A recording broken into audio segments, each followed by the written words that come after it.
Bonjour à toutes et à tous et bienvenue sur cette nouvelle chaîne de diffusion de podcast. Alors, qu'est-ce que la philosophie ? Voilà une question qui présente un double intérêt pour l'objet par lequel j'ouvre cette chaîne d'enregistrement sur la philosophie. Tout d'abord, cette question me permet de poser une définition de mes intentions, de mes références et de ma façon de pratiquer mon métier, qui est la philosophie. Autrement dit, se demander ce qu'est la philosophie est en premier lieu une question de ce qu'on appelle, d'un ordre que l'on appelle l'ordre programmatique, c'est-à-dire que c'est un programme. En répondant à cette interrogation, je prépare et j'annonce la perspective qui est la mienne et ce en quoi consistera le contenu de cette chaîne de diffusion.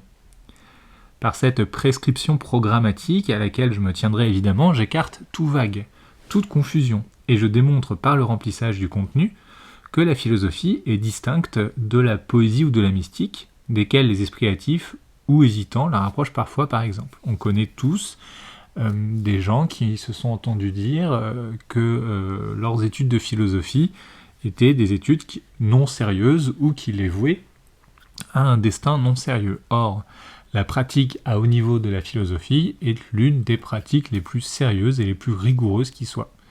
La plupart de toutes les disciplines portées à haut niveau sont très sérieuses. La philosophie réfléchit sur le fondement des choses. On va voir un peu la définition de la philosophie. Donc la philosophie, je vais tâcher de le montrer, ce n'est pas du tout une sphère hasardeuse, comme je viens de le dire, qui s'occuperait de tout ce dont ne s'occuperaient pas par exemple les sciences exactes. La philosophie, ce n'est pas l'espace de la divagation. Pour les lycéens qui passent le baccalauréat et qui donc s'attellent à la préparation d'un examen formel, pour les étudiants qui suivent une licence de philosophie par exemple, comme pour les personnes qui lisent de la philosophie pour le plaisir, oui, ça existe. Il y a beaucoup de gens qui, une fois qu'ils ont atteint un certain âge, se mettent à réfléchir sur le sens de leur existence et pour ce faire, s'outillent à partir de la philosophie. Et donc, pour toutes ces personnes, pour tous ces types de personnes, la philosophie peut passer parfois pour être un objet non identifié et plus encore non identifiable. Il n'en est rien. La philosophie est un domaine de la pensée qui est tout à fait borné et qui a des perspectives abstraites certes, mais qui connaît aussi des domaines d'application tout à fait concrets. Je disais qu'il s'agissait d'une question présentant un double intérêt. Le premier intérêt, c'est donc qu'en construisant la réponse à la question « Qu'est-ce que la philosophie ?», j'établis le programme de la philosophie. Or, ce premier intérêt contient un second intérêt.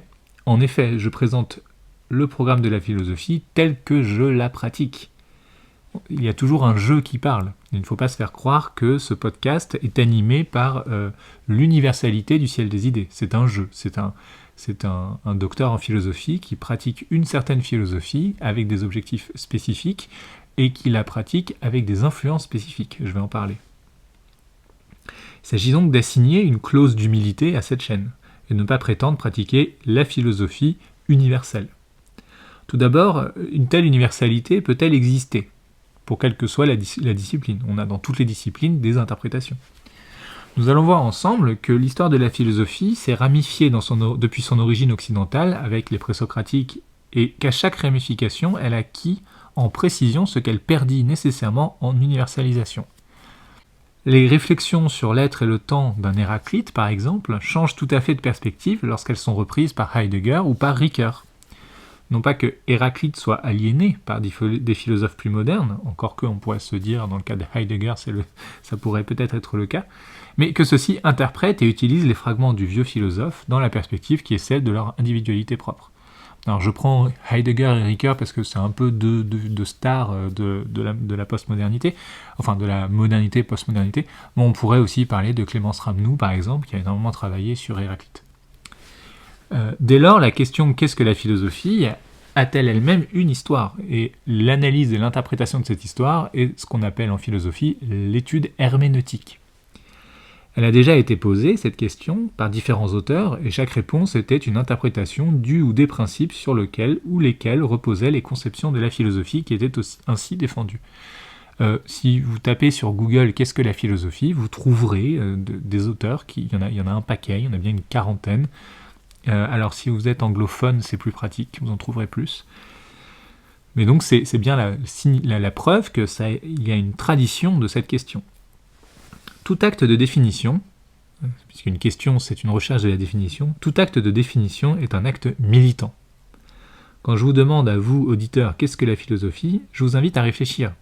Certes, mais je vous invite surtout dans une réflexion qui est teinte, je le disais, de mes influences en philosophie, qui est influencée par mes travaux de recherche, c'est-à-dire les directions que je prends, et qui désigne finalement un horizon de la connaissance tel que je le vise depuis le début de mes recherches en philosophie, c'est-à-dire à peu près 10 ans. Alors bien sûr, il n'est pas question de nous satisfaire, ni vous ni moi, d'une réponse relative qui permettrait de dire tout et son contraire. Reconnaître le critère limitatif de la subjectivité d'une posture en philosophie ne consiste pas en une reconnaissance de l'invalidité de toute pensée. Ce n'est pas parce que les pensées sont limitées ou limitables qu'elles sont invalidées ou disqualifiées.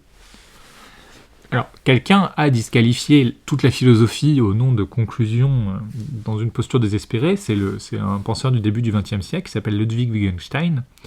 Dans la conclusion de son ouvrage le plus connu, le Tractatus Philosophicus, Wittgenstein, qui se targuait par ailleurs de ne jamais lire de philosophie, estime que la finitude du langage est telle, le langage est tellement compressé dans les conditions de sa finitude, c'est-à-dire dans ses limites, si vous voulez, que toute expression de toute pensée philosophique s'en trouverait réduite à l'impuissance, et ce faisant, Wittgenstein considère qu'il ne faut rien dire, puisque rien ne saurait être vrai.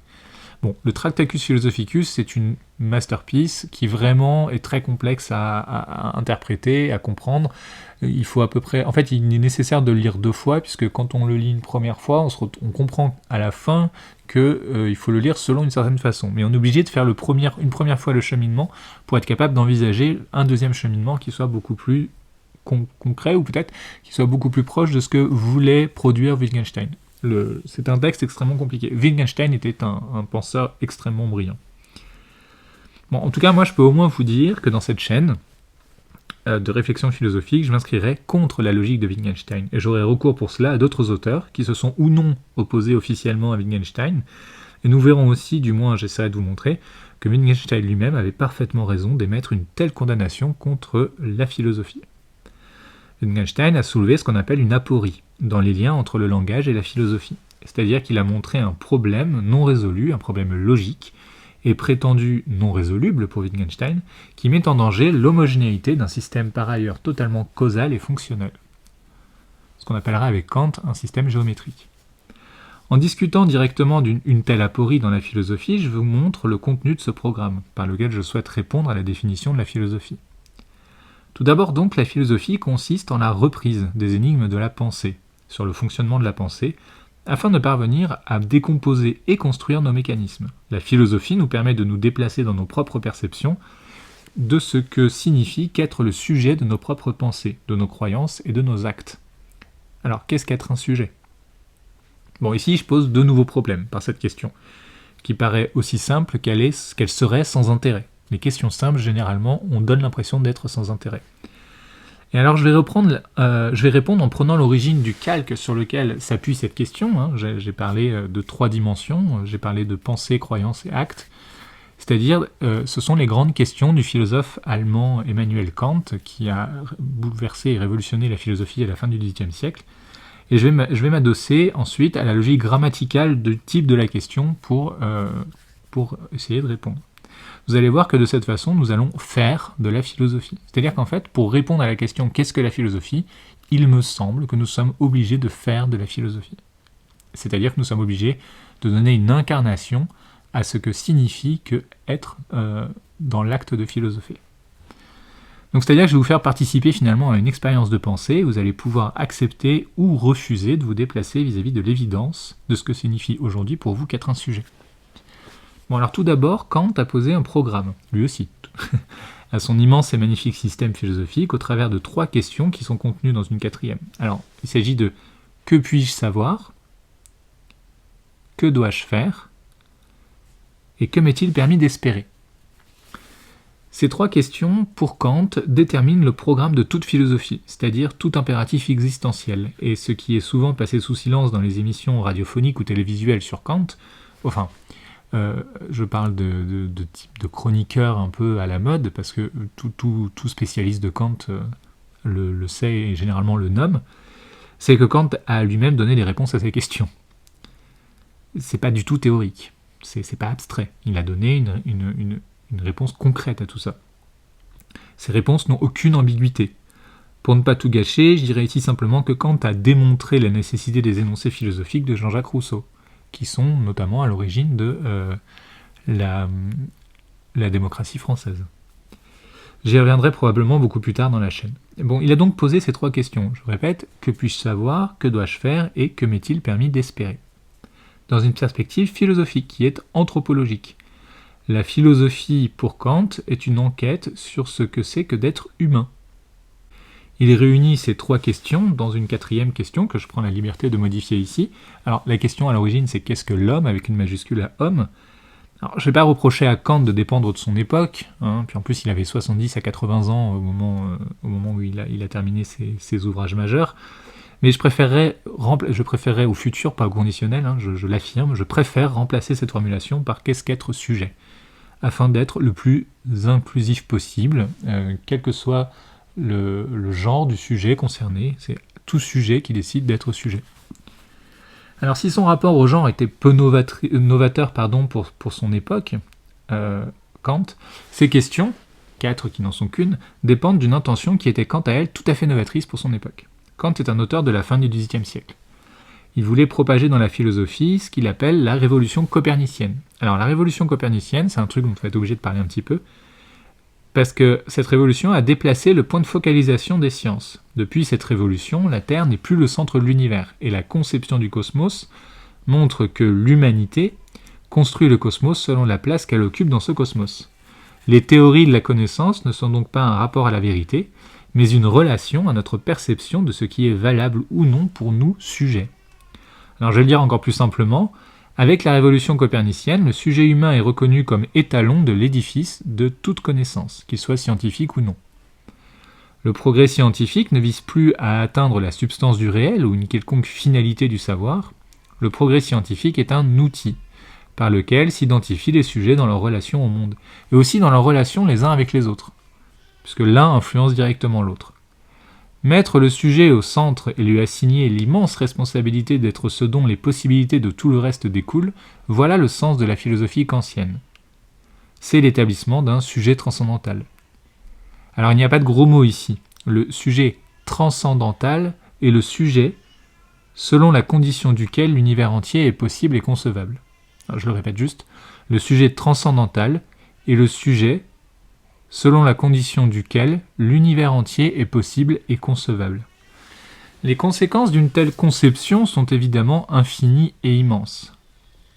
Kant ayant démontré sur le modèle des démonstrations géométriques d'un Spinoza par exemple, que l'ensemble de son édifice qui s'étale dans une série d'ouvrages, donc ces 3 critiques, la critique de la raison pure, la critique de la raison pratique et la critique de la faculté de juger, mais aussi d'autres ouvrages comme les fondements de la métaphysique des mœurs ou la religion dans les limites de la simple raison.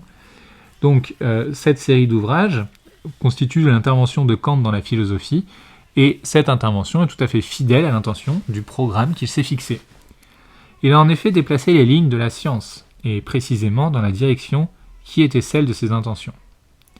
On parle alors, avec un philosophe bien plus récent qu'est Hans Blumenberg, d'une requalification paradigmatique. Il a repensé les paradigmes de la philosophie. Kant a repensé les paradigmes de la philosophie.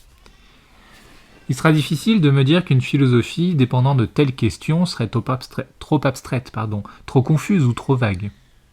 Certains hommes ont une idée si vague de la poésie, écrit Paul Valéry, je crois que c'est dans Monsieur Test, que la définition de la poésie est pour eux le vague même de cette idée.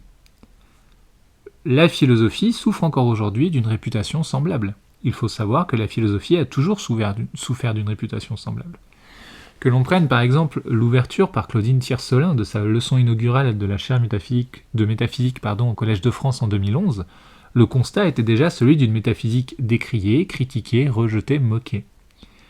Que l'on prenne par exemple les premières pages d'un texte de Nicolas Fréré, auteur du début du XVIIIe siècle, sur les histoires anciennes, c'est le titre du texte, qui est une étude dont la conception moderne de l'historiographie dépendra beaucoup, le constat était déjà d'une pratique de la philosophie qui s'égare trop dans ce qu'il appelle lui-même, Nicolas Fréré, l'esprit de système. Et dans une série de reproches qui n'a rien à envier à ce que les positivistes du cercle de Vienne, par exemple, à la fin du XIXe siècle, reprocheront au système post-kantien en général et avec le système hegelien en tête, depuis donc la mort d'Hegel en 1831. Il faudrait aussi lire, presque quasiment, on pourrait tout à fait aller là-dedans, dans la scolastique médiévale, ce que des auteurs comme Thomas d'Aquin ou même Boès de Dacy ont pu reprocher à certains exégètes d'Aristote. Ce que je veux dire ici, c'est que de tout temps, la philosophie est un champ de bataille, dans son contenu, certes, c'est-à-dire qu'il y a des polémiques, mais aussi et déjà du point de vue de son contenant, c'est-à-dire de son identité. L'intervention de Kant est concentrationnaire. Elle concentre la polarisation de la philosophie sur des préoccupations subjectivales. Tout sujet peut s'emparer de ces questions. Que puis-je savoir ? Que dois-je faire ? Et que m'est-il permis d'espérer ? Ces questions parlent à tout le monde, et ces préoccupations sont aussi universalisables dans la théorie des sciences. Elles sont l'amorce de grandes questions très vastes et très profondes. Elles sont donc à la fois immédiates, et je pourrais les poser en introduction de cours à des élèves de terminale, pour initier l'année, comme je pourrais tout aussi bien les poser à des adolescents bien plus jeunes, comme pour regarder vers quelle conception du monde ils se dirigent déjà. Alors généralement, quand on est un adolescent très jeune, on se dirige vers une conception du monde héritée de la conception du monde des parents. Vous savez, c'est cette phrase de Camini, dans la bouche des enfants vient souvent la vérité des parents. Et puis par ailleurs, je pourrais même travailler la critique de la raison pure avec des étudiants de licence, ou même dans un livre, un ouvrage qui paraîtrait un ouvrage de philosophie, qui réfléchirait au sens de l'activité de la pensée. En somme, pourquoi pensons-nous ?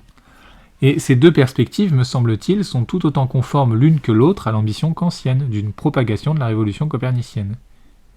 Les adolescents de 11 ou 13 ans, comme les lycéens, comme les jeunes adultes étudiant la philosophie, ou les pas jeunes adultes, il y a beaucoup de reprises d'études, tous réfléchiraient à ce que signifie qu'être, à leur sens, comme au sens commun, qu'être sujet de l'existence et se faisant du monde.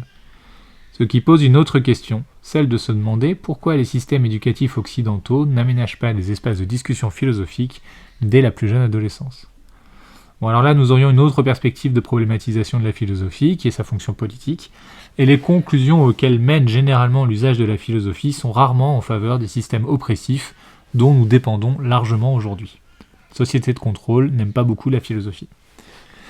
Si, théoriquement, ou comme ornement, comme un objet de luxe, quoi. C'est-à-dire sans intérêt. Puisque donc, selon une telle définition de la philosophie, c'est-à-dire réfléchir aux conditions du sujet transcendantal que nous sommes individuellement, toutes et tous sans aucune exception, elle consiste donc en une pratique émancipatrice qui dérive des facultés de notre esprit dont les règles sont universelles. Il faudra bien sûr que je parle des implications politiques de la pratique de la philosophie, mais je souhaite commencer dans cet épisode pilote, dont il est question là maintenant, par m'en tenir à la question aussi simple qu'elle est banale d'une définition de la philosophie. Que je vous fasse lire Anaximandre, Pascal, Fichte, Kierkegaard, Nietzsche, Whitehead, Sartre ou Sioran, je vous invite toujours à réfléchir à votre propre appropriation de votre faculté à vous affirmer comme sujet. Même les auteurs du programme du baccalauréat, formatés, amputés pour les besoins formels d'un exercice scolaire, sont des portes ouvertes sur ces pensées-là, qui sont autant d'occasions à la profondeur, à l'introspection, et même en définitive au sens de ce que signifie pour chacun que vivre. Je pourrais me contenter de cette définition pour répondre à qu'est-ce que la philosophie, mais il s'agirait d'une réponse pompeuse et sans doute par trop généraliste. Autrement dit, vous seriez légitime à trouver cela abstrait et déclaratif et à ne plus jamais réouvrir cette chaîne de podcast. Vous diriez, c'est une succession de banalités sans intérêt. Puisque vous ne la trouveriez pas démonstrative. Or, ce que je souhaite faire dans cette chaîne, c'est précisément l'inverse. Je souhaite illustrer la philosophie dans la démonstration de l'acte de philosopher. Comment faire pour vous inviter à une telle démonstration de ce qu'est la philosophie, par son contenu ? Alors nous allons utiliser l'outil de Wittgenstein, à savoir la logique grammaticale de ce type de question. Lorsque je pose l'énoncé très réduit « qu'est-ce qu'être sujet ?», je renvoie en fait à plusieurs courants de l'histoire de la philosophie. Et toute la philosophie est toujours comme ça. Il y a des couches qui se superposent. Si j'avais posé simplement la question « qu'est-ce qu'être ?», j'aurais alors renvoyé par exemple à ce que la tradition philosophique appelle le poème de l'être, qui est un fragment assez long, d'un philosophe présocratique appelé Parménide. Oui, c'est le même Parménide que Platon déboîte dans son dialogue socratique éponyme. Donc le dialogue socratique s'appelant Parménide. Dans ce poème de l'être, le poète ou le philosophe s'adresse à la déesse. Donc, alors je parle du poème de l'être, pas le texte de Platon. Le texte de Platon est un texte qui va contre les positions de Parménide, qui sont encore différentes du poème de Lettres. Donc dans ce poème de Lettres, disais-je, le poète ou le philosophe s'adresse à la déesse, qui est aussi la muse, afin de lui demander ce que signifie qu'être, et s'ensuit une vaste métaphore du voyage. C'est un texte à grande teneur poétique que j'encourage toute personne cherchant l'introspection juste et droite à se procurer pour le lire et le relire, accompagné ou non. C'est probablement l'une des origines de la forme occidentale du contenu de la philosophie. Mais cette branche de la philosophie, qu'on appelle aujourd'hui la métaphysique, réfléchit aux implications les plus universelles de l'être, et presque spirituelles. Je dirais qu'une telle pratique de la philosophie, par la métaphysique donc, est cosmogonique. Les réponses qu'elle apporte, nous nous positionnons dans un cosmos, tel que ces questions le construisent. Des questions posées aux raisons de l'être découle une organisation de l'univers qui donne la place à l'être humain, et nous sommes dans une proximité très importante à des poètes comme Hésiode, qui expliquent la fonction de l'être humain dans un équilibre où sont présents des dieux. L'être devient un élément dans une économie de la totalité de ce qui est. J'y reviendrai avec un des épisodes du premier cycle. Les retombées spirituelles, donc, sont métaphysiques. Nous serions ici très loin, étrangers même, à ce qu'un auteur du XXe siècle va apporter à la philosophie, cet auteur en fuyant notamment les conditions de forme et d'objet de la métaphysique. Cet auteur, c'est Edmund Husserl. Husserl, pour sa part, fonde ce que l'on appelle encore aujourd'hui la phénoménologie. Alors, il y a un premier Husserl, un deuxième Husserl, il y a différentes étapes de pensée. Je prends Husserl comme généralité. C'est-à-dire la philosophie, alors, prise comme science de l'étude du phénoménal, et presque qui refuse d'être et psychologique d'une part, et métaphysique d'autre part. On est presque dans des mathématiques du sujet, vous allez voir. Je ne peux pas expliquer plus précisément que ça la singularité et les apports décisifs de Husserl à la philosophie contemporaine. C'est-à-dire que dans cet épisode pilote, je ne peux pas faire une description détaillée de la phénoménologie. Peut-être que je ferai un épisode dessus. Mais il va sans dire que, pour l'écrire simplement, que l'enjeu, c'est de déterminer ce que c'est qu'être sujet du point de vue de l'expérience de être sujet. Alors j'ai emprunté une formule brillante que l'on doit à un des auteurs qui a fondé un courant de la réflexion actuelle, encore actuelle, toujours valable actuellement, de l'intelligence artificielle dans les années 70, qui est Thomas Nagel, donc c'est un anglophone, enfin un américain même je crois, voulant réfléchir aux conditions de forme de l'intelligence et enjambant bien des débats, dans un geste qui appartient à ce qu'on appelle aujourd'hui la philosophie analytique, contre la philosophie continentale, Nagel écrivait un article en anglais dont voici le titre traduit « Ce que ça fait que d'être une chauve-souris ». Ce que ça fait que d'être une chauve-souris. Il ne réfléchit pas à ce que ça fait que de penser comme une chauve-souris. Non, c'est ce que ça fait que d'être une chauve-souris. Ça implique le système sensoriel, etc. Ce que ça fait d'un point de vue phénoménal, en somme, et selon les conditions phénoménologiques des capacités sensorielles de la chauve-souris, que d'avoir la conscience d'une chauve-souris. On n'étudie plus l'être selon des conditions spiritualistes ou cosmogoniques, on étudie l'être du point de vue de ce que l'on peut percevoir de ce que cela fait que d'être cet être. Autrement dit, la question du sujet. La phénoménologie husserlienne, dont s'inspire largement Nagel, peut-être même inspirée par Merleau-Ponty, réfléchit à ce que ça fait que d'être un sujet. Il n'est pas question de grandes rêveries abstraites sur l'interprétation insaisissable, mais de ce que ça signifie du point de vue de l'expérience du corps, presque, que d'être un sujet, et de matérialiser cette expérience du sujet. Il me faut mentionner un auteur important pour la philosophie husserlienne qui est Franz Brentano.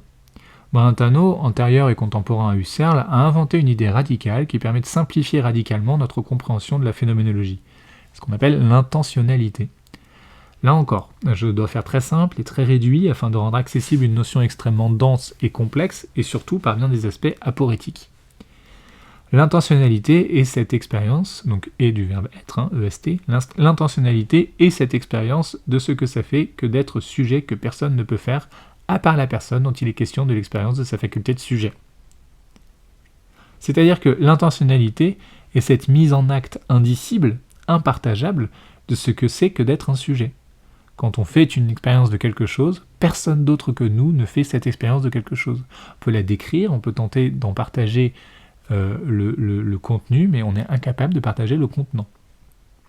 Je peux décrire dans le langage courant, même poétique ou même scientifique, par des analogies, Mais je ne peux pas faire vivre à autrui ce que je suis et ce que je suis vivant de l'expérience dans mon intentionnalité dans n'importe quel événement. Ma façon d'aborder un événement est strictement propre à mes conditions de détermination comme sujet. Car, revenons à Kant, ce que je peux savoir, ce que je dois faire et ce qu'il m'est permis d'espérer sont des choses qui me déterminent comme sujet.